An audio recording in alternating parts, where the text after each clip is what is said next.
Bonjour, je me présente rapidement, je m'appelle Séverine Vidal et je suis autrice depuis 2010. J'écris des romans, des albums et beaucoup de BD, de plus en plus de BD adultes. Voilà.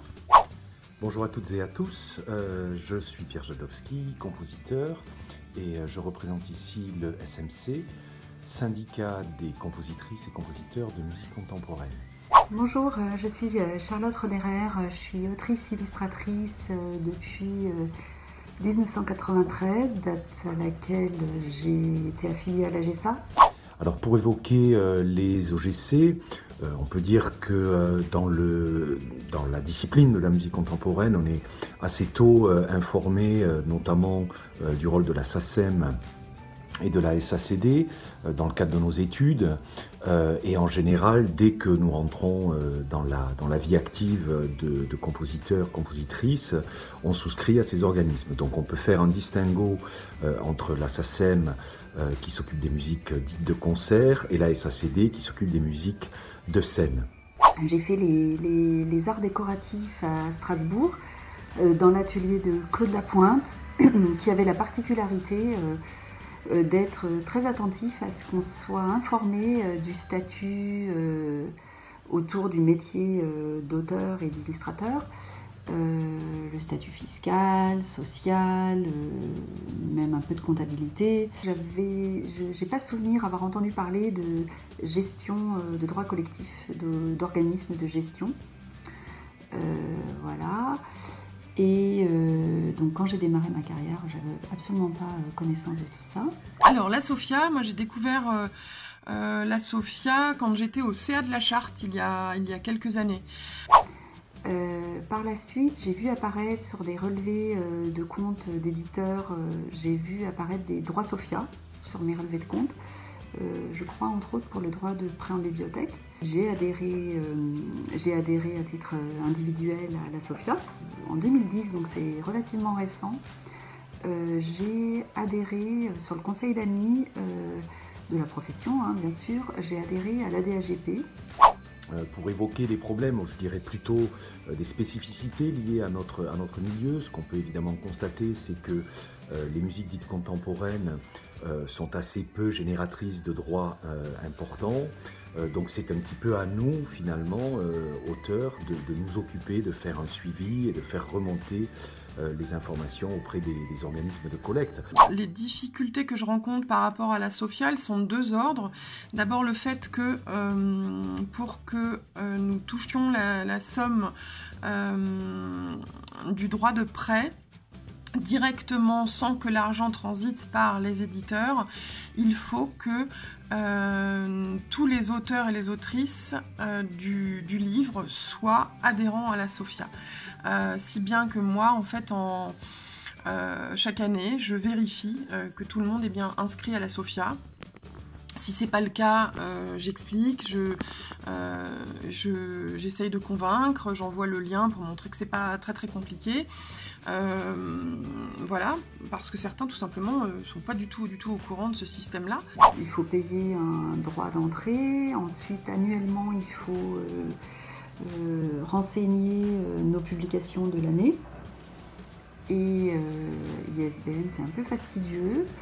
On n'aime pas trop faire ça, mais ça vaut la peine parce qu'on peut percevoir des droits.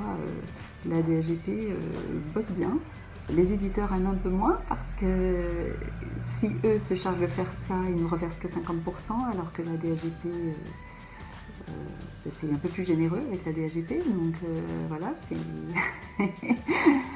Certains éditeurs nous reversent, si l'argent a transité par les éditeurs, eh bien, il faut relancer, dire ben voilà, j'ai cette somme que vous me devez. Certains éditeurs nous la restituent très rapidement dès qu'ils la touchent.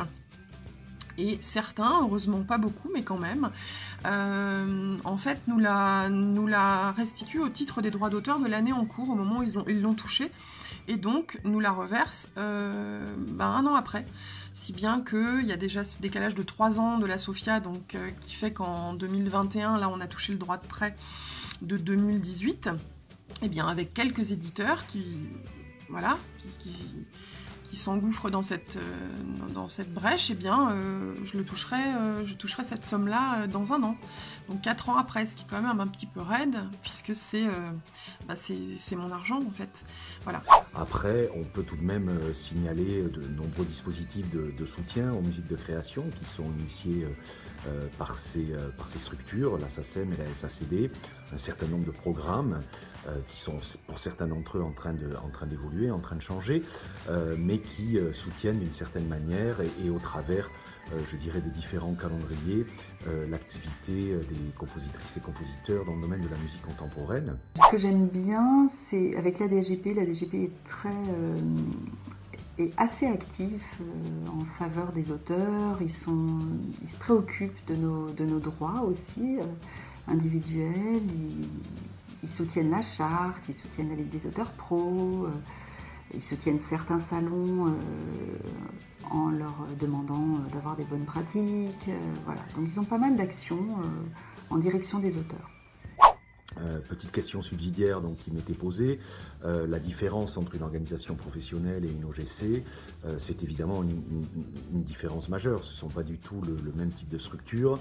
Une organisation professionnelle a pour charge de représenter un milieu professionnel auprès de l'État, auprès des tutelles, alors que les OGC sont des organismes qui sont chargés d'opérer la collecte des droits des auteurs, compositeurs de musique.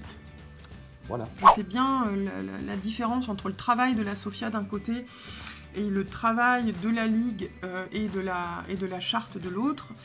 Quand j'ai un souci, par exemple sur un contrat, ou que j'ai un souci, par exemple, lié au dysfonctionnement nombreux de l'URSSAF, eh bien, je m'adresse à la Ligue et à la charte, bien sûr, pour pouvoir défendre ensuite mes droits. Voilà. Est-ce que ce serait judicieux que les organismes de gestion collective soient présents, représentent les auteurs dans des négociations collectives? Pourquoi pas pour ce qui est des droits à l'image, enfin des droits pour lesquels ils sont chargés de nous représenter, mais pas pour les droits individuels. Hein. À mon avis, ça